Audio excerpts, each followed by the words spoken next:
Assalamualaikum warahmatullahi wabarakatuh. Selamat malam ya. Salam toleransi rekan-rekan sebangsa dan setanah air, khususnya yang bisa memahami bahasa Indonesia ya. Dalam kesempatan ini saya ingin menanggapi komentar ya saudara kita. Coba apa arti isi Al-Maidah ayat 46? Ya, saya akan bacakan. Kita sama-sama belajar ya. Terlepas setiap orang bisa memilih memutuskan apa yang harus diikuti. Baik. Di dalam surat Al-Maidah ayat 46, terjemahannya ya. Kami meneruskan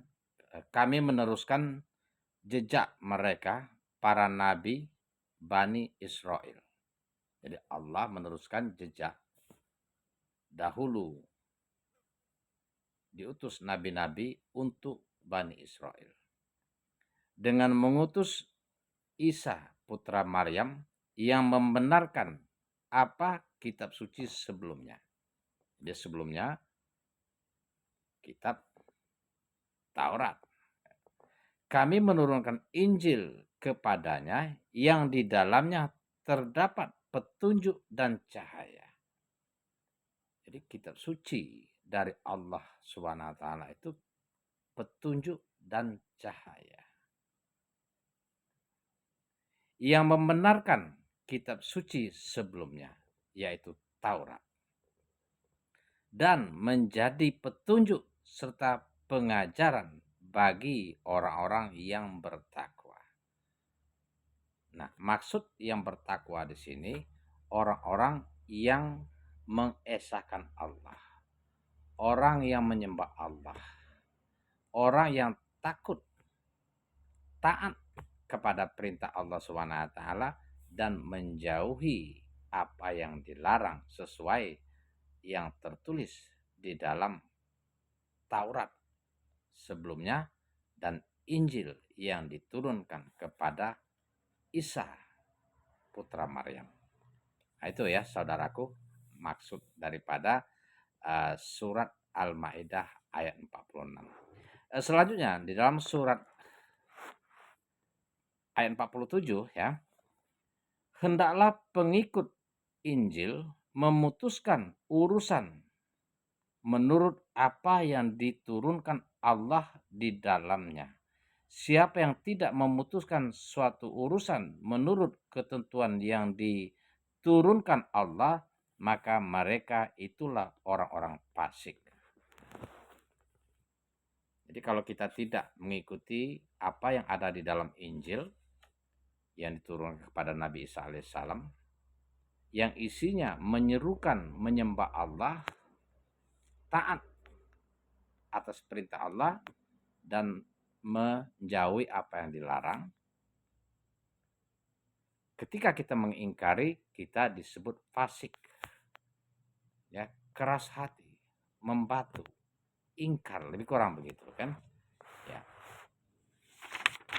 Itu di dalam surah Al-Maidah ayat 46 ayat 47. Bahwa dijelaskan Allah menurunkan Injil kepada Isa putra Maryam sebagai petunjuk dan cahaya untuk diikuti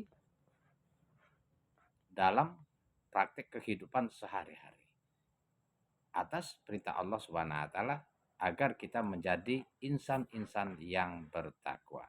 Insan yang bertakwa inilah yang akan selamat dunia dan akhirat. Innal mutaqi nabi jannati wa uyun. Nah, setelah Injil diturunkan yang membenarkan kitab Taurat, kitab sebelumnya yang diturunkan kepada Nabi Musa alaihissalam, maka berakhirnya masa Isa al-Masih putra Maryam, diturunkanlah Al-Quran. Jadi sejalan Taurat, dahulunya Zabur, Taurat, Injil, Al-Quran yang terakhir ya. Nah, Al-Quran di Al-Maidah ayat 48-nya dijelaskan. Saya bacakan terjemahannya ya. Kami telah menurunkan kitab suci Al-Quran kepadamu Nabi Muhammad dengan membawa kebenaran sebagai pembenaran kitab-kitab yang diturunkan sebelumnya. Ya, Daud, Zabur, Taurat, dan Injil. Jadi mencakup semua ke dalam Al-Quran. Maksudnya di dalam Al-Quran itu dijelaskan semuanya oleh Allah kepada Nabi Muhammad apa yang terjadi. Agar Nabi Muhammad tahu sebagai pelajaran dan petunjuk untuk dijelaskan kepada umatnya Nabi Muhammad Sallallahu Alaihi Wasallam. Nah, sebab baca lagi penjelasan. Sebagai penjaganya acuan kebenaran terhadapnya, maka putuskanlah perkara mereka menurut aturan Allah. Jadi Al-Quran tadi untuk membenarkan kita-kita sebelumnya, untuk menjaga agar apa yang telah diturunkan kepada nabi-nabi sebelumnya tidak berbeda. Apa aturan-aturan Allah Subhanahu wa taala. Ya.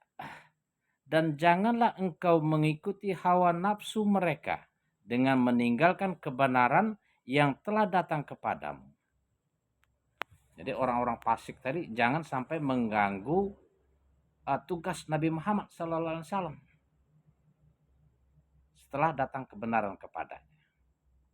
Untuk setiap umat di antara kamu, kami berikan aturan dan jalan yang terang. Jadi untuk setiap umat di antara kamu, kami beri aturan jalan yang terang. Jadi kita semua manusia yang sekarang ini itu umat Muhammad Sallallahu Alaihi Wasallam yang diberi Al-Quran berupa aturan dan jalan yang terang atau ihdinas siratal mustaqim. Jadi jalan yang terang itu jalan yang lurus yang menyembah Allah Subhanahu wa taala, yang mengikuti petunjuk yakni Al-Qur'an. Kalau dulu sebelum Al-Qur'an mengikuti petunjuk yakni Injil. Kalau dulunya sebelum Injil mengikuti Taurat. Lebih kurang begitu saudaraku ya. Seandainya kata Allah, seandainya Allah menghendaki, niscaya Dia menjadikanmu satu umat saja. Akan tetapi Allah hendak mengujimu tentang karunia yang telah Dia anugerahkan kepadamu. Maka berlomba-lombalah dalam berbuat kebaikan. Hanya kepada Allah kamu semuanya kembali. Lalu Dia memberitahukan kepadamu apa yang selama ini kamu perselisihkan. Nah, ini saudara-saudaraku ya.